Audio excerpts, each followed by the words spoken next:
They kept a similar government style to Ming China, although they allowed Manchus into the scholar gentry. They also had a much stronger military than Ming China, one of the best in the world. One of the major developments of this era was the junk shift, created in the Ming Dynasty. The junk shift was used in the spice trade to help China expand its profits and economy.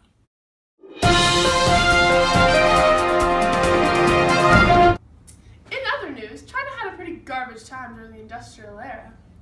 With Europe making them dependent on them by giving them opium and cutting them off from all the other world powers, China struggled to industrialize as quickly as the other powerhouses did during this era.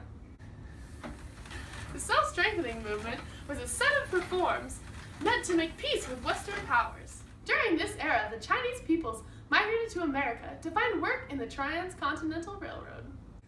However, because of the nationalist ideals present in America, the Chinese were not accepted and forced to live in cultural enclaves.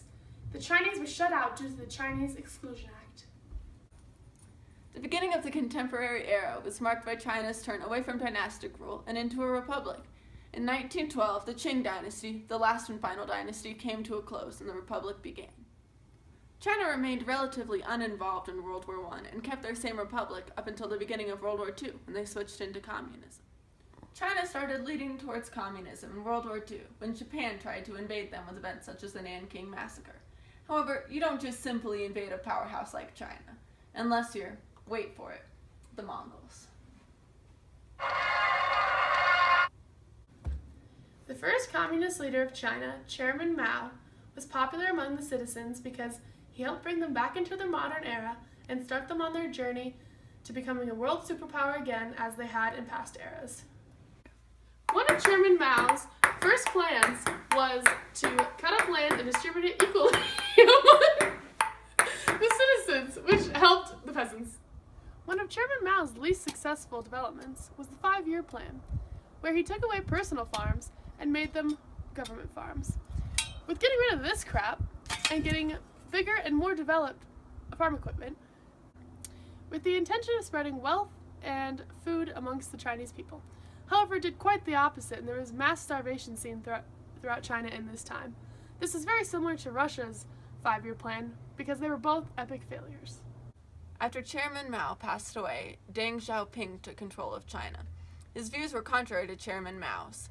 While Chairman Mao suggested rebuilding China's economy from the inside out, Deng Xiaoping invested heavily in global markets and was able to rebuild China's economy more effectively.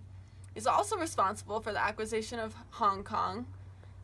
He was responsible for outlawing foot binding, and he also helped to manage overpopulation with the one-child policy. However, this caused a lot of political turmoil because of the sexism that ensued. He's also criticized for his harshness and brutality during the Tiananmen Square protests, in which he ordered the arrest of 10,000 citizens and up to 1,000 died during the protests. If you need help remembering the order of all China's dynasties, just sing this song. Shang Zhou Qin Han, Shang Zhou Qin Han. Sui Tong Song, Sui Tong Song. Yuan Ming Qing Republic, Yuan Ming Qing Republic. Mao and Deng, Mao and Deng.